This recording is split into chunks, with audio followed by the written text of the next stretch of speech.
ନାଇଁ ବହୁତ ତାର ଗାଡି ମା ଗର୍ବ ହେଇ ହଁ ଲୋ ବଉଳ ସେଇ କଥା ବା ମୁଁ କହିଥାନ୍ତି ବା ଜାଣିଥିଲା ସେ ଯାଇକି ବହୁତ ଗର୍ଭଧାର ହେଇଗଲାଣି। ହଉ ଲୋ ଅପା ମୁଁ ଯାଉଛି ଆଉ ତୁ କାହା କତିରେ ଏ କଥା କହିବୁନି ବୁଝିପାରିଲୁ ନା ମୁଁ ଯାଉଛି।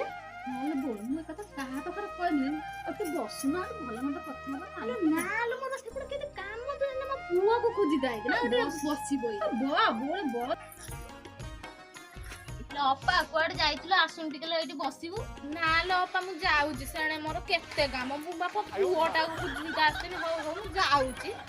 ମୁଁ ଜାଣିଛୁ ନା ଅପା ଗୋଟେ କଥା ଜାଣିଛୁ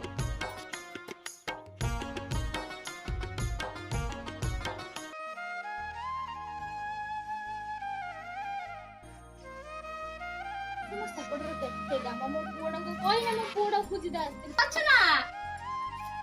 ହଁ ଲୋ ଅପା କଣ କହୁଛୁ କହିଲୁ। ଲୋ ଅପା କଣ ଆଜି ଟିକେ ଦଉଲ ତ ଭାଇ ଆସି ଖାଇବ ମୁଁ ଆଜି କିଛି ରୋଷେଇ କରିନି। ହଁ ବସ୍ ଏଇଠି ମୁଁ ଯାଉଛି ଆଣେ। ସେ ପ୍ରଧାନର ବୋଉନି ନା ବାହାରକୁ ଯାଇକି ତାର ବହୁତ ଗାରିମା ହେଇଗଲାନି। ଯୋଉ ଇନ୍ଦ୍ର ଚନ୍ଦ୍ର ଆଉ କିଛି ସେ ମାନୁନାହିଁ ମଣିଷ ଉପରେ ଚଢିକି ପଳଉଛି କଥାଟା।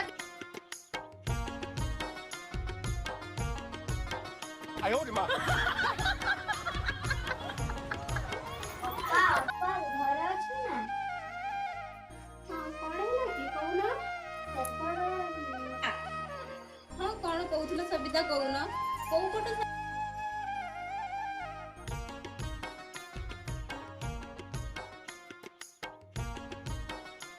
ମନାରେ ସବିତା ବାପା କତିରେ କଣ ଚୁଗିଲି ଏଇ ମାଇକିଣା ଜାତି ନା ଏଟା ଖରାପ କାହିଁକିନା ସବୁ ସେଇ ଘରକୁ ନା ନିଜେ ଗଲାନି। ମୁଁ ତ ସବିତା ବାପା କତିରେ କହିଥିଲି ସବିତା ବାପା ଯାଇ କଣ କହିଥିଲେ କି ତା ପାଖରେ ଏଡେ ନାଟ ନଗେଇନା ସେ ସବିତା ବାପାଟା ଆମ ଗାଁ ମାଇପି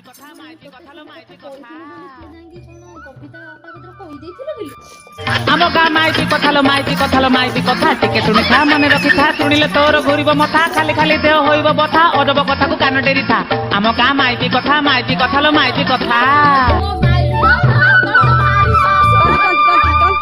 ଆମ ଗାଁ ମାଇପି କଥା लो ମାଇପି କଥା ଟିକେ ଶୁଣିଥା ମନେ ରଖିଥା ଶୁଣିଲେ ତୋର ଘୁରିବ ମଥା ଖାଲି ଖାଲି ଦେହ ହୋଇବ ବଥା ଅଜବ କଥାକୁ କାନ ଡେରିଥା ଆମ ଗାଁ ମାଇପି କଥା लो ମାଇପି କଥା